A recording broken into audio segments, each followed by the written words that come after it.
ओम विष्णुपादाय कृष्णपृष्ठाय भूतले श्रीमती भक्ति वेदांत स्वामी निति नामे नमस्ते सरस्वती देवी गौरवाणी प्रचारिणे निर्विशेष शून्यवादी पाश्चात्य देशतारिणे श्री कृष्ण चैतन्य प्रभु नित्यानंद श्री अद्वैत गदाधर श्रीवासादि गौरभक्तवृंद हरे कृष्णा कृष्ण कृष्ण हरे हरे हरे राम राम राम हरे हरे। तो आज हम भगवान ने स्थापित कर रहे हैं किस तरह से भक्ति योग सर्वश्रेष्ठ है। हालांकि बहुत संसार में बहुत लोग हैं जो ये चीज़ को समझ नहीं पाते कि भक्ति योग सर्वश्रेष्ठ है या नहीं, या लोगों की अपनी अपनी फिलोसफी होती रहती है।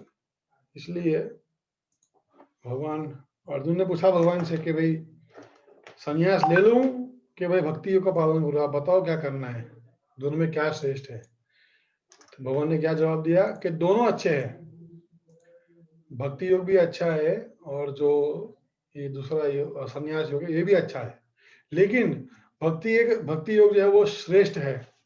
ये क्यों श्रेष्ठ है ये आगे हम जानेंगे। श्लोक नंबर 3 से हमें समझ में आएगा। श्लोक नंबर 3 भगवद गीता अध्याय 5।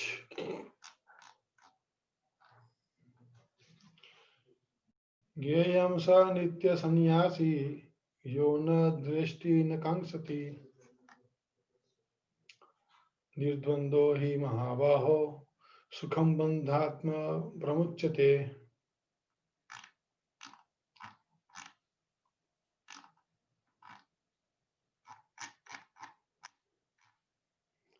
जो पुरुष ना तो कर्मफल से द्वेष करता है और ना कर्मफल की इच्छा करता है उसे नित्य सन्यासी ही जाना जाता है, क्योंकि हे महाबाहु ऐसा निर्द्वंद मनुष्य सुख पूर्वक भवबंधन से मुक्त हो जाता है।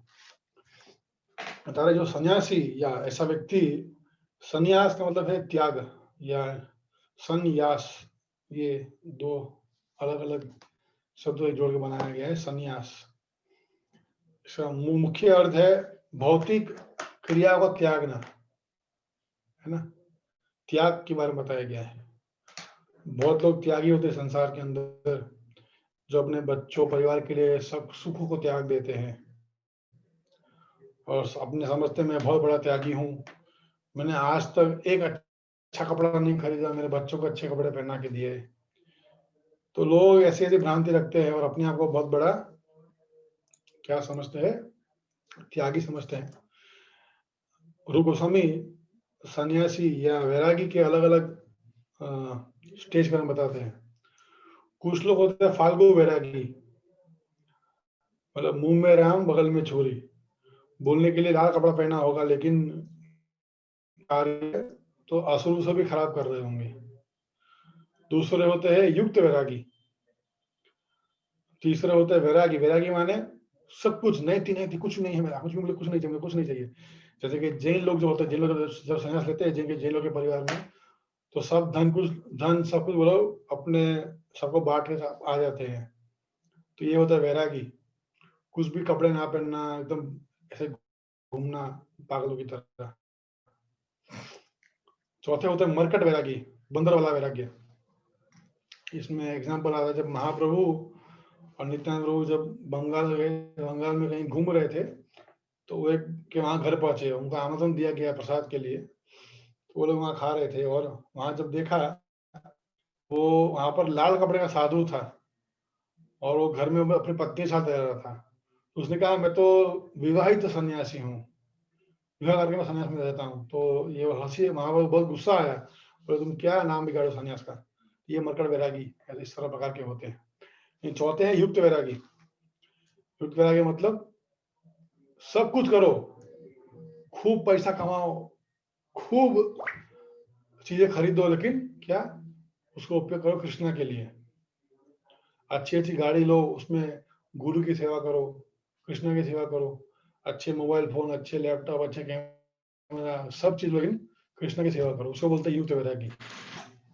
सब कुछ भगवान का संसार के अंदर है और यही भक्ति योग सिखाता है। इसलिए इस चीजों को बहुत गंभीर रूप से इसमें एक्सप्लेन किया गया है कि संन्यास का मतलब क्या है और ये जो हम कर रहे हैं भक्ति योग का अर्थ क्या है, दोनों में क्यों इतना अंतर है, दोनों में भक्ति योग क्यों श्रेष्ठ है। इसलिए हम बता रहे हैं कि जो सन्यासी है वो कभी भी कर्म फल के लिए आसक्त नहीं होता, ना कर्म बंधन में फंसता है, से आसक्त है। वो कभी ये विचारता नहीं कि मैंने ये कार्य किया तो उसके बाद मुझे अच्छा फल मिलेगा या नहीं मिलेगा, या कभी लोग प्रार्थना करते हैं भगवान से ये दे दो वो दे दो ये दे दो। सन्यासी कभी भी भक्ति की आकांक्षा नहीं करता, खास करके अपने भौतिक अवस्थाओं के लिए कभी भी आकांक्षा नहीं रखता। इसलिए हमारा जो सन्यासी व्यक्ति है वो कैसा है, सभी कर्म फल से द्वेष नहीं करता और ना ही उससे कोई कर्म फल की इच्छा होती है। अब ये प्रभुपाद यहाँ क्या लिखे तात्पर्य के अंदर, पुण्यत्य कृष्ण भावना भावित पुरुष नित्य सन्यासी है, क्योंकि उसमें अपने कर्मफल के प्रति द्वेष अथवा कामना का अत्यंत अभाव हो जाता है। अलौकिक भक्ति योग के परायण ऐसे सन्यासी को पूर्ण ज्ञानी जाना जाता है, क्योंकि वह भगवान श्री कृष्ण के संबंध में अपने स्वरूप को जानता है। वह भली भांति जानता है कि श्री कृष्ण अंशी है और वह उनका अभिन्न अंश है। क्यों कृष्ण भावनामृत वाले व्यक्ति वास्तविक में सन्यासी जैसे होते हैं, चाहे वो गृहस्थ आश्रम में भी क्यों ना हो, चाहे वो शादीशुदा भी क्यों ना हो, तभी वो सन्यासी है। क्यों ऐसा कहा गया है, क्योंकि जो व्यक्ति कृष्ण भावना भावित है मतलब बहुत ही ऊंचा चेतना पे है। ऐसा नहीं कि आज 2-3 साल हुआ माला कर रहे पहुंचे तो बहुत शुद्ध भक्त बन गए, नहीं। 2-3 जब तक व्यक्ति दृढ़ भक्ति नहीं करता तब तक उसको शुद्ध भक्त नहीं कहा जाता। इसलिए जब वो रिफर करते हैं कृष्ण भावना से, कृष्ण भावना भावित से, तो उसमें बहुत प्रकार के स्टेजेस है, कनिष्ठ अधिकारी, मध्यम अधिकारी, उत्तम अधिकारी। लेकिन यहाँ बात करें उत्तम अधिकारी की। जब व्यक्ति कृष्ण भावना भावित होता है तो वो सारे कार्य करता है किसके लिए, कृष्ण के लिए। इसलिए वो सबसे बड़ा सन्यासी है, क्योंकि उसको कोई कर्म फल की आसक्ति नहीं है। वो मात्र यही प्रयास करता है मैं कैसे भी करके कृष्ण की सेवा अच्छे से करूं, कृष्ण की सेवा और जोर शोर से करूं, उनके लिए और अच्छी व्यवस्थाएं में बना के प्रयास करो भगवान की खुशी के लिए। इसलिए कृष्ण भाई व्यक्ति को सन्यासी माना गया है, या सन्यासी भी ऊंचा माना गया है, क्योंकि वो हमेशा निरंतर मात्र कृष्णा की ही भक्ति या कृष्ण की सेवा के लिए ही उपासना कर रहा है, ये उसका मेन गोल होता है। और बाकी अन्यथा जो सन्यासी लोग होते हैं जैसे कि मायावादी है, उनको कभी आप कुछ दान दोगे, लक्ष्मी देंगे या कुछ देंगे, बोल नहीं हमको तो नहीं चाहिए, हमको तो नहीं चाहिए। जब प्रभुपाद जी अमेरिका में थे तो उनका इंटरव्यू लिया गया और इंटरव्यू में कुछ भक्त पूछ रहे थे उनसे, तो उन्होंने बोला कि आप तो प्रभुपाद जी आप तो बहुत पैसे का उपयोग करते हैं, या जो ये अन्य दूसरे सन्यासी है वो तो कुछ पैसे की बात करते हैं, आप क्यों बात करते हो।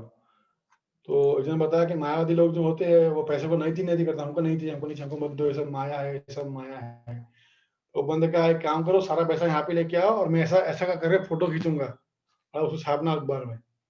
तो बंद कहा सारी संपत्ति सब धन कृष्णा का है, तो ये हमारा कर्तव्य है, वैष्णव का कर्तव्य है कि हम उसकी सेवा में उपयोग करें। ये शरीर हम सोचते हैं माता पिता ने हमें जन्म दिया, वास्तव में माता ने कुछ नहीं किया है। आत्मा जब तक उस शरीर के अंदर नहीं है तो उस वीर्य में नहीं आती तब तक वीर्य कभी बच्चा पैदा नहीं कर सकता। इसलिए ये शरीर दिया है पंच महाभूतों ने, और आत्मा जो भगवान का अंश है।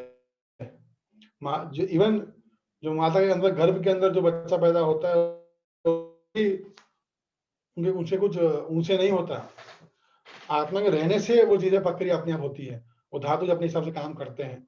हम सोचते हैं हमने बच्चा पैदा किया, हमने ये किया, हमने वो किया, हमने वास्तव में कुछ नहीं किया संसार के अंदर। इसलिए ये जो मार्ग है भक्ति योग का बहुत सरल है, इससे हमें कोई भी जिससे आसक्ति नहीं रहती। लेकिन एक बहुत बड़ा डिफरेंस है भक्ति योग के अंदर और ये सन्यास के अंदर। सन्यास में हम हर चीजों को छोड़ देते हैं, त्याग देते हैं, लेकिन भक्ति योग में क्या है, त्याग तो है, ऐसा नहीं कि त्याग नहीं, लेकिन हमें कृष्ण के प्रेम को अपनाना है। ये डिफरेंस है सन्यास के अंदर और भक्ति योग के अंदर। जो साधारण मायावादी लोग सन्यास लेते हैं या जो जैन के लोग सन्यास लेते हैं, अन्य संप्रदाय में सन्यास होती है वैष्णवों के अलावा, तो वैष्णवों में और अन्य लोगों में यही अंतर है कि वैष्णव जो होता है वो कृष्णा को तन मन धन प्राण से उनको प्रेम करता है, और बाकी चीजों से उतना वो हमेशा आसक्त रहता है, उसको कोई आसक्ति नहीं होती, अनासक्त रहता है। लेकिन जो सन्यासी है वो ना कृष्णा को प्रेम कर पाता है और न संसार को त्याग कर पाता है। और बाबा लिखते हैं तात्पर्य के अंदर, जो ऐसे सन्यासी होते हैं, जो मायावादी होते हैं, वो लोग कभी कभार ही जा पाते हैं ब्रह्म ज्योति ज्योति तक, और बाद में फिर से वहां से वापिस आ जाते हैं। इसलिए क्योंकि ये भ्रांति बहुत चल रही है इस भारत देश के अंदर, खास करके हमारे हिंदू घरों में, लोग समझ नहीं पाते वास्तविक जीवन का लक्ष्य क्या है। हम गीता बांटते बोलते हैं हमारे पास गीता बहुत पढ़ी, गीता बहुत पढ़ी है, घर में पढ़ी है कि पढ़ी है ये पता नहीं, बोलते पढ़ी है, पढ़ी है, मतलब कहीं कोने में पढ़ी है, पढ़ी है ऐसा नहीं बोलते। हाँ हमने अध्ययन किया गीता का, ऐसा कभी को बोलता नहीं है। हाँ घर में पढ़ी है, बहुत पढ़ी है, हमारे 4 से 5 पद पढ़ी है, वो खाली पढ़ी रहती है धूल खाने के लिए, हम उसको पढ़ते नहीं है। इसलिए हमें वास्तविकता में भगवत गीता और अन्य ग्रंथों का प्रचार करना चाहिए, उनका अध्ययन करना चाहिए। इसलिए भक्ति मार्ग के अंदर यही एक सुविधा मिलती है, क्या हम प्रेम कर पाते हैं। जनरली जितने भी संसार में जीव है उन सभी को प्रेम की इच्छा है, वो प्रेम ही ढूंढ रहा है। अब लड़की ढूंढ रही है प्रेम लड़के में, लड़की ढूंढ रही है प्रेम लड़के में, कोई नशेड़ी है ढूंढ रहा है प्रेम ढूंढ रहा है नशा में, गांजा में या अन्य कोई चीजों में। अगर कुछ नहीं है तो लोग घर में कुत्ता पाल लेते हैं, कुत्ते को प्रेम करते हैं, बिल्ली पालते हैं, अन्य पक्षी पालते हैं, उनको प्रेम करते हैं और सोचते हैं कि मैं लाइफ इज सक्सेसफुल। वास्तविकता में प्रभुपाद जी बोलते हैं कि यदि हम जब तक हम कृष्ण को प्रेम नहीं करते तब तक हमारा जीवन जो है वो असफल रहता है। हमें प्रेम की इच्छा तो है, ऐसा नहीं प्रेम की इच्छा नहीं है, लेकिन वो प्रेम हमें सही जगह करना है।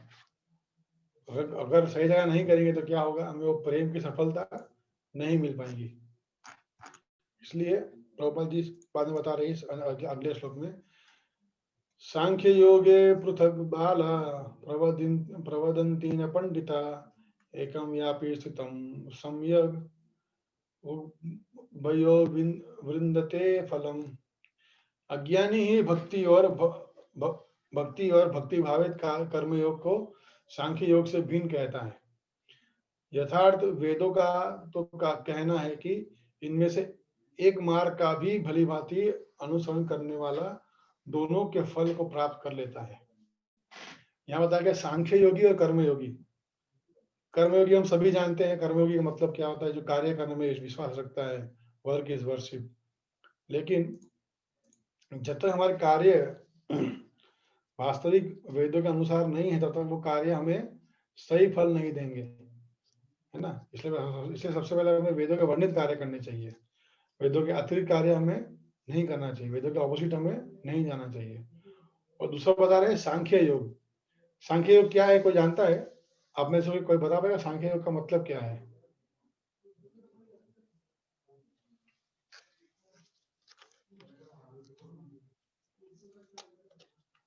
सांख्य योग का असली अर्थ क्या होता है, कोई जानता है क्या?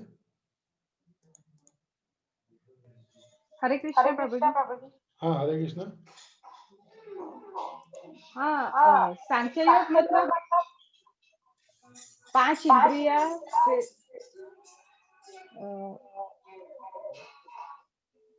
मन बुद्धि अहंकार आत्मा 24 तत्व जो होते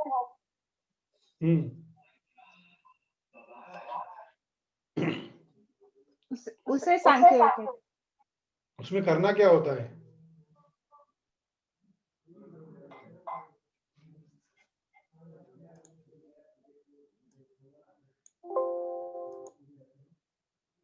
उसको क्या कहते हैं?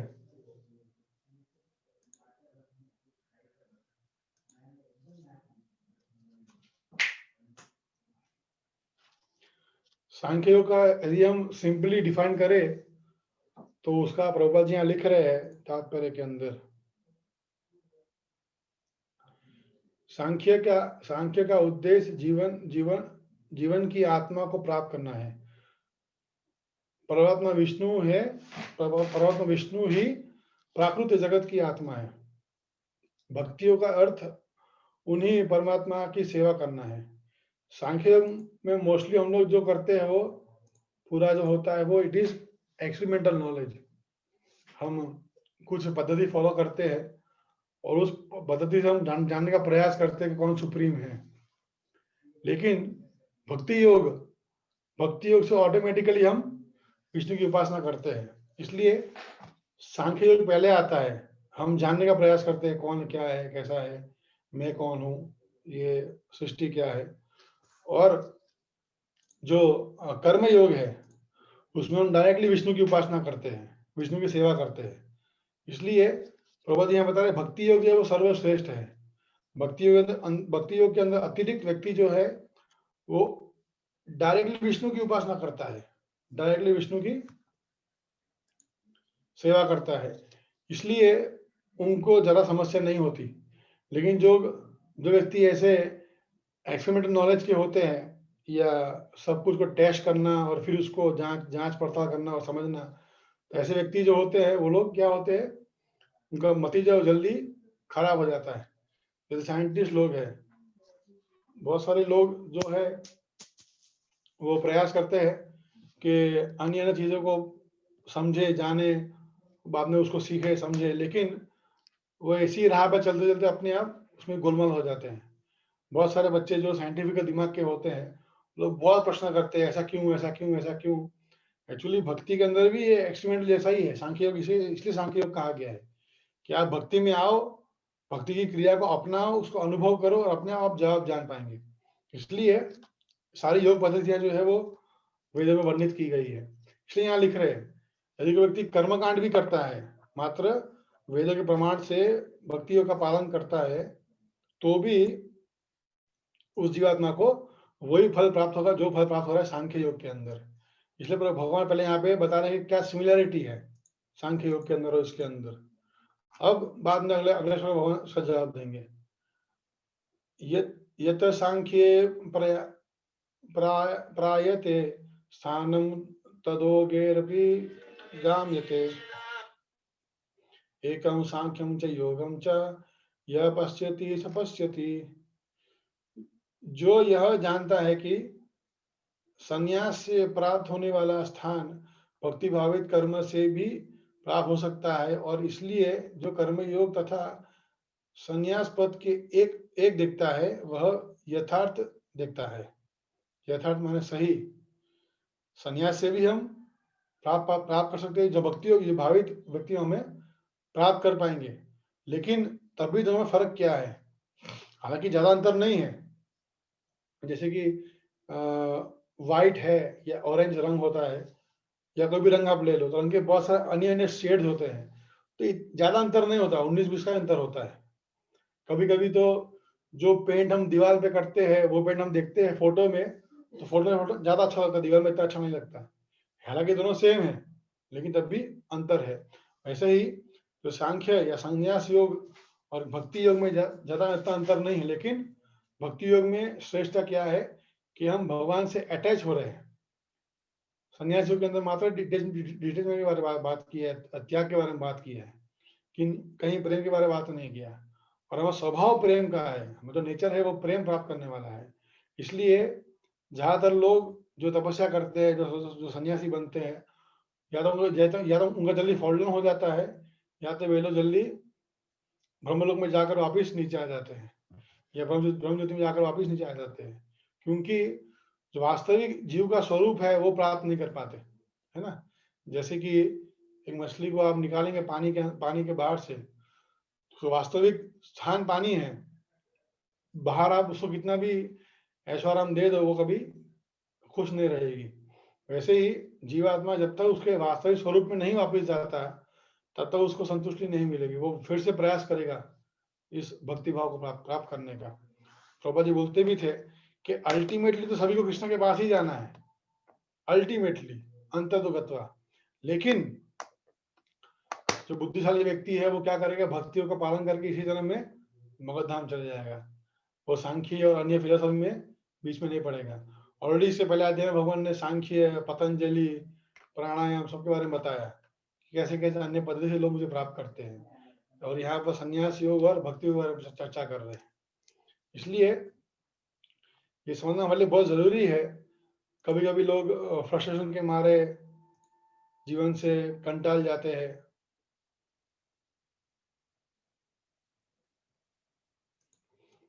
या बहुत से लोग हैं जो इस प्रकार की धारणा रखते हैं कि संसार में सब कुछ प्राप्त करना है, या यदि उनके जीवन में कोई तकलीफ आती है तो वो घर बार छोड़ने की बात करते हैं, या सोचते रहे मैं तो बहुत फ्रस्ट्रेट हो गया हूँ, क्या करूँ, मैं भी महाराज बन जाता हूँ, मैं भी वहाँ संतुष्ट खुश रहूंगा। और जब देखते हैं मंदिर में आके उनको मंगला आरती करना है, सुबह 4 बजे उठना है, तो भाग जाते हैं, अरे बाबा हमसे तो नहीं होने वाला। बहुत सारे लोग ऐसे आए और चले गए, सोचे थे अरे हम तो साधु बन जाएंगे तो बढ़िया जीवन रहेगा, अच्छा खाना पीना मिलेगा, आराम से रहेंगे। लेकिन जब नियम देखे भाई जल्दी उठना है, माला करना है, डांस करना है, तो बोला हमसे तो नहीं होने वाला, हम तो वापिस जा रहे हैं। तो इसलिए संन्यास योग बहुत कठिन और विचित्र प्रकार का योग है। उसके अंदर ज्यादा बुद्धिशाली व्यक्ति की जरूरत नहीं है, लेकिन जो बुद्धिशाली व्यक्ति है वो समझेगा कि ये शरीर दिया भगवान ने है, ये शरीर का एक एक कण भगवान ने दिया है। इवन जो हम शरीर में जो खून बनता है जिस अन्न से, वो अन्न भी हमें भगवान प्रदान कर रहे हैं, उनके अन्यथा इस संसार में कुछ भी नहीं। इसलिए हम कृतज्ञ हैं उनको, इसलिए एक एक चीज हमें भगवान के लिए उपयोग करनी चाहिए। यही भक्ति का मतलब है, कर्म कर्म इन कृष्ण कॉन्शियसनेस, कृष्ण भावना में भावित होकर हमें कैसे भगवान की भक्ति कर सकते हैं, ये हमारे लिए बहुत जरूरी है समझना। इसलिए हम बता रहे हैं कि सांख्य रूपी साधन में प्रकृति से अनासक्त होना होता है, और भक्ति योग की पद्धति में कृष्ण की प्राप्ति के लिए कर्म से आसक्ति का सेवन करना होता है। सांख्य योग में हमें संसार की मोह माया से छोड़ना है, अपने आप को इतना स्ट्रांग बनाना है कि आप घर बार छोड़ पाए।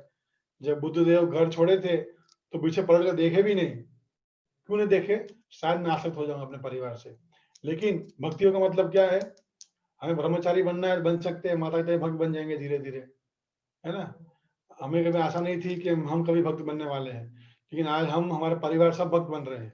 हम देखते भी है, जिन माता जी के पति भक्त नहीं थे, या जिन पति के माता जी भक्त नहीं थी, अपने आप धीरे धीरे समय आने पे वो लोग भी भक्ति को स्वीकार कर लेते हैं, एटलीस्ट कुछ लिमिट तक तो स्वीकार कर लेते हैं।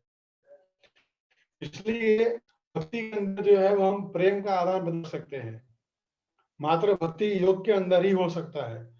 ना संन्यास योग, ना पतंजलि योग, कोई योग में इस चीज का पालन नहीं होगा, क्योंकि हमारा स्वरूप प्रेम का है ना। हमारा जो हृदय है, हमारा जो स्वभाव है वो प्रेम का है। जब तक हम प्रेम प्राप्त नहीं करेंगे हम आनंद नहीं ले पाएंगे। इसलिए प्रभुपाद जी बोलते हैं कि हमें क्या होना है, कृष्णा से अटैच होना है, हमें कृष्णा से आसक्ति बढ़ानी है। तो जब कृष्णा से आसक्ति बढ़ेगी, अपने आप हमारी आसक्ति संसार से छूट जाएगी। जैसे किसी व्यक्ति को आप चॉइस दो, खिचड़ी खानी है बिरयानी खानी, तो पक्का बिरयानी खाने का बोलेगा, खिचड़ी खाने की बात नहीं करेगा। जानता है खिचड़ी में ज्यादा कुछ नहीं, फीका फीका होता है, लेकिन बिरयानी बहुत स्पाइसी टेस्टी होती है, व्यक्ति वही खाने का प्रयास करेगा। वैसे ही जब हमें हायर गोल या उच्च गति के लिए चॉइस मिलता है तो हमें उसको अपनाने का प्रयास करना चाहिए। इसलिए जो पूरी भगवत गीता है उसके अंदर प्रभुपाद जी ने स्पष्ट रूप से कहा है कृष्ण भावनान्वित होना चाहिए हमें। मात्र खाली थोड़ा समय या थोड़े घंटे कृष्ण का नाम नहीं लेना है, निरंतर हमें कृष्ण नाम का भजन करना है, ये हमें प्रभुपाद ने सिखाया है। इसको हमें धीरे धीरे जीवन में अप्लाई करना चाहिए। इस संसार के अंदर मोह माया से निकलना तो दूर, हम घर से बाहर नहीं निकल पाते, क्योंकि इतना हम शरीर से आसक्त है, शरीर से लगे हुए जितने भी चीजें उससे आसक्त है, उससे निकलना बहुत कठिन है। लेकिन अगर हम भक्तियों का पालन करते हैं, अगर हम हमारी आसक्ति कृष्ण के प्रति डायरेक्ट करते हैं, तो ऑटोमेटिकली हम इस संसार से डिटैच हो जाएंगे, हमें एक्स्ट्रा एफर्ट नहीं लगाना पड़ेगा। जो एफर्ट बड़े बड़े सन्यासी लगाते हैं, बड़े बड़े जो योगी तपस्वी वो लोग लगाते हैं, वो हमें करने की आवश्यकता नहीं है। इसलिए आगे श्लोक में भगवान बोल रहे हैं, संन्यासस्तु महाबाहो दुखम आपनुतुम योग्यता योगायुक्त मनो ब्रह्म न क्षीरेण अधिगच्छति। भक्तियों के बिना केवल कर्म संशय द्वारा सुख की प्राप्ति नहीं हो सकती, परंतु भक्ति भाविक कर्म से शुद्ध हुए ऋषिजन भगवान के अति शीघ्र प्राप्त कर लेते हैं, भगवान को अति शीघ्र प्राप्त कर लेते हैं। भक्ति योग के बिना केवल कर्म संन्यास द्वारा सुख की प्राप्ति नहीं होती।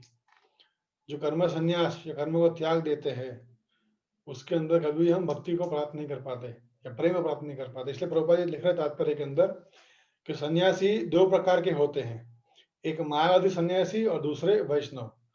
मायावादी सांख्य दर्शन के स्वाध्याय में लगे रहते हैं तथा वैष्णव सन्यासी वेदांत सूत्र के सच्चे भाष्य श्रीमद् भागवत दर्शन का अध्ययन करते हैं। मायावादी सन्यासी वेदांत सूत्र का अध्ययन तो करते हैं, परंतु वे केवल शंकराचार्य द्वारा रचित अपने संप्रदाय के शारीरिक भाष्य को उपयोग में लगाते हैं। दूसरी ओर भगवत धर्म के अनुयायी प्रचारिकता की विधि के अनुसार भगवत गीता में संलग्न रहते हैं। वैष्णव सन्यासी वास्तव में चिन्मय भगवत भक्ति में नाना कार्य करते हैं। वैष्णव सन्यासी को सांसारिक क्रियाओं से लेश मात्र भी प्रयोजन नहीं, फिर भी भगवत भक्ति के संपादन में वे विविध क्रियाओं करते हैं, पर सांख्य और वेदांत के स्वाध्याय एवं मनोधर्म में लगे हुए मायावादी सन्यासी भगवत भक्ति का आस्वादन नहीं कर पाते।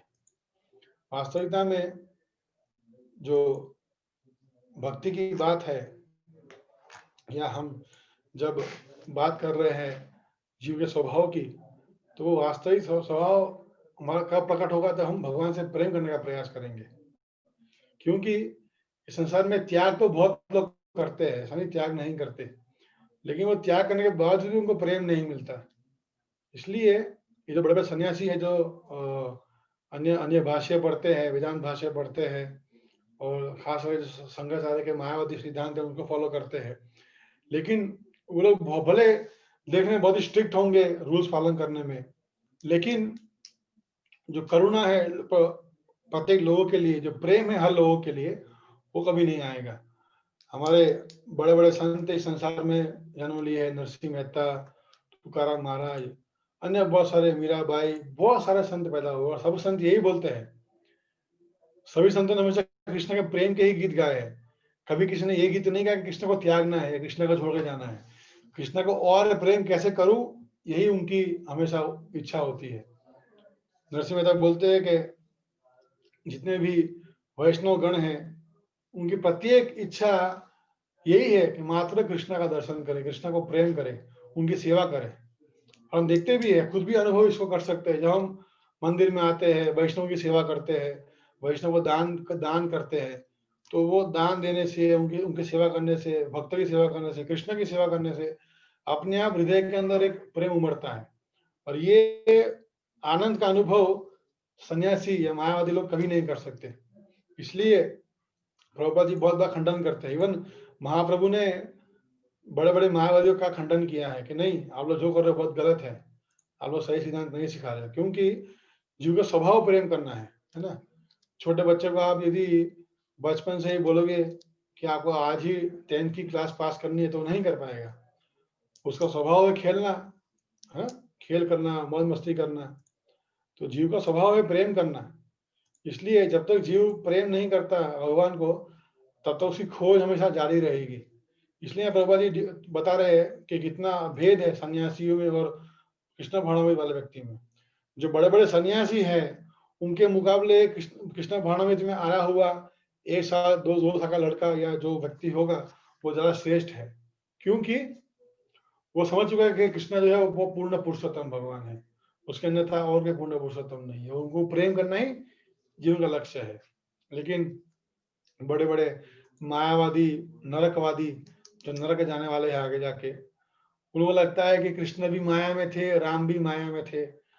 राम ने तो गलत कार्य किए, जैसे कि कोई बोलते हैं राम ने मांस मच्छी खाई, या कोई बोलते हैं कि राम तो सीता को माया जो सीता थी उसको लेने चले गए थे रावण के वहां। लेकिन हमें समझना चाहिए, ऑलरेडी गीता में प्रूव हो चुका है 4थे अध्याय के अंदर, नाम में कर्माणि लिम्पन्ति नाम में कर्म फलेश्वरा जन्म कर्म च मे दिव्यम, मेरे जन्म और मेरे कर्म दिव्य है। लेकिन जो मूर्ख है, जो नरकवादी है, जो मायावादी है, वो लोग कभी इसको समझ नहीं पाएंगे। मात्र भक्त है वही समझ पाएगा। क्यों? क्योंकि भक्त भगवान को प्रेम करता है। एक अच्छी स्टोरी में बोल के आज खत्म करूंगा।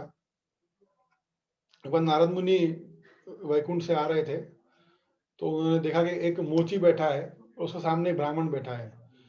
तो ब्राह्मण के पास में गया, उसकी हाल चाल पूछे और बोला, ब्राह्मण महाराज आप बताइए, मैं वैकुंठ जब वैकुंठ जा रहा हूँ, कुछ काम हो तो बताइए। बोले हाँ हाँ, विष्णु से पूछेगा कि मुझे कब मुक्ति मिलने वाली है। तो कहा ठीक है, कोई बात नहीं।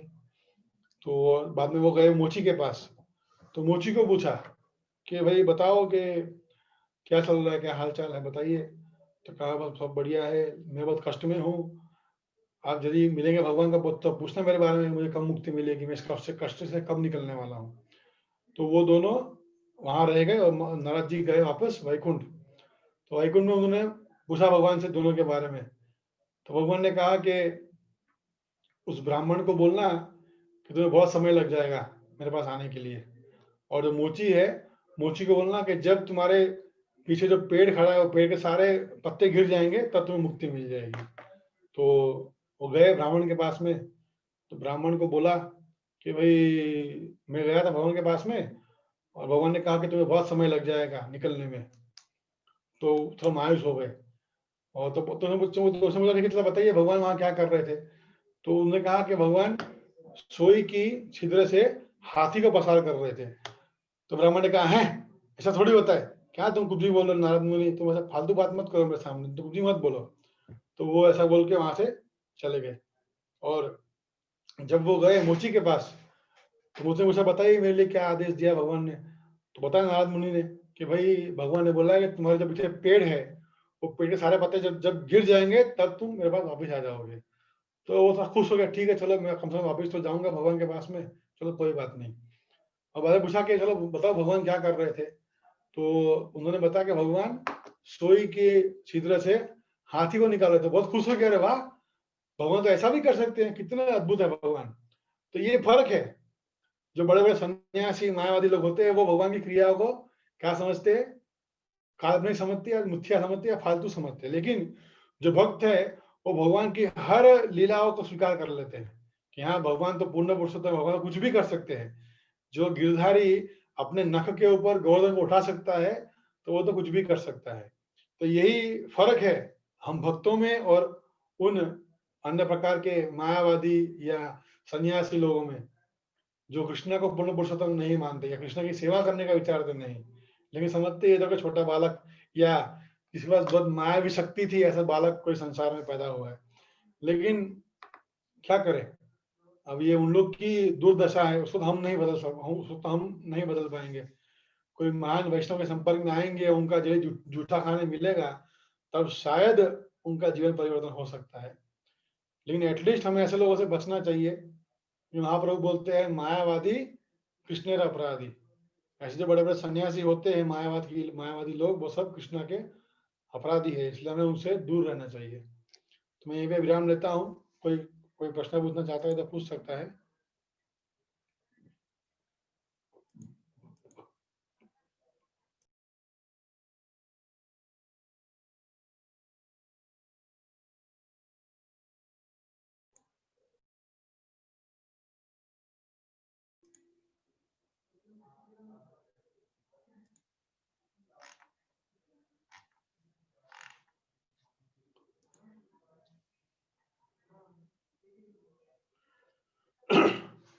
ठीक है, हरे कृष्णा।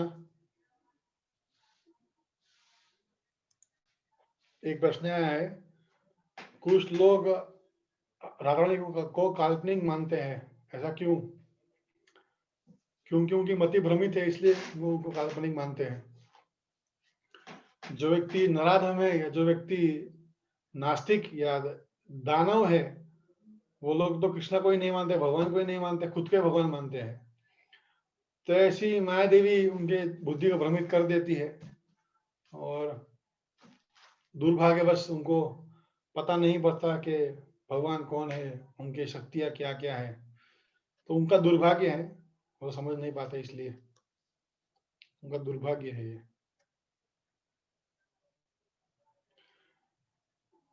देखो ऐसे लोग से जरा जरा ब्रीचिंग मत करो, जो लोग नास्तिक है या जो लोग इस सब को नहीं मानते, क्योंकि आपका फेट डाउन हो जाएगा। और यदि ऐसा कोई बड़ा व्यक्ति है तो उसको हम हमारा नंबर दे सकते हैं, तो हम उनको टैकल करेंगे, है ना। ठीक है,